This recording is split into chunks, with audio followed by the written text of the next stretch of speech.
Hi, welcome to week 3 of the Avid Summer School series. Having great fun, lots more questions, hurrah! And what I'm going to whiz through this time are, I said last week that I'd look at a bit of sound creation on Pro Tools. It covers a couple of questions, one from Blaine James, and actually another one from Tim Barnes, which was about sound libraries and virtual instruments. And we do use sound libraries and virtual instruments, particularly for orchestral mock-ups and for demos and things like that.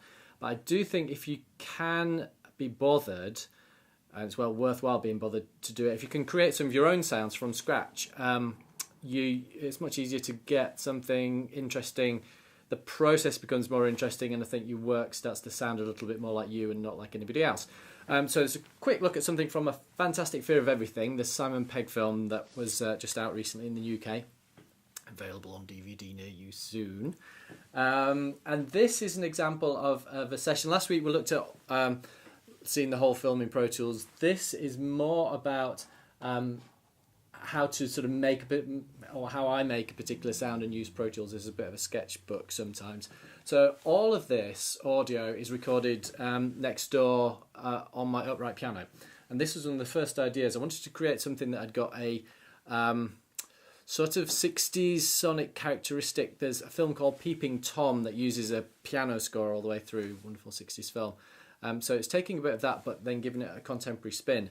So I did a session at 192 kilohertz, so it's at a high sampling rate, and recorded myself doing lots of things like playing repeated notes.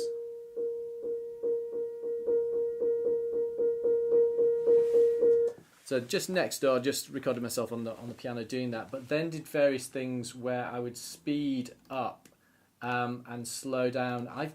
My personal taste is I find this speeding up and slowing down and some of the plugins sound better at high sampling rates, just my thought.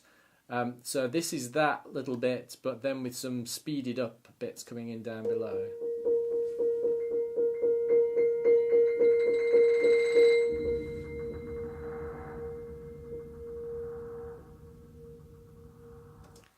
And then with a very, very slowed down, like 3 octaves slowed down version with some echo farm on it probably or something like that.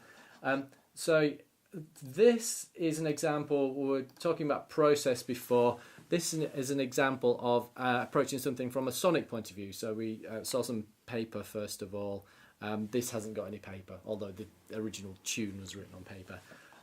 When it's all played together, it's sort of... I know quite a lot of composers do suites and do themes before they actually get to picture. This is an example of something that wasn't to picture, but in the end is used quite a lot in the film. You'll hear this bit.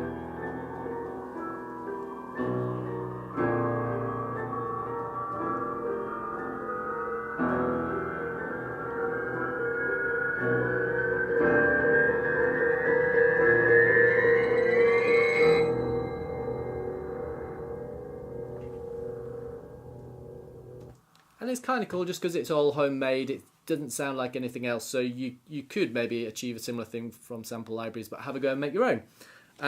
Question 2. This is a sort of publishing question. I've been composing for about 5 years, mostly piano pieces and a few pieces for harp, cello and flute. Can you suggest strategies for finding pianists or groups to perform my pieces and suggestions for getting them published? From Stephen Cohen.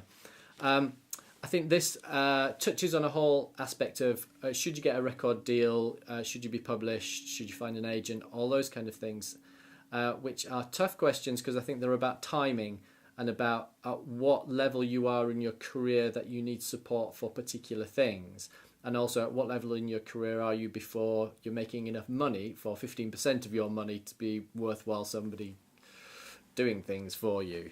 I would say it's an amazing time to be writing music right now because of social media and because of self-publishing.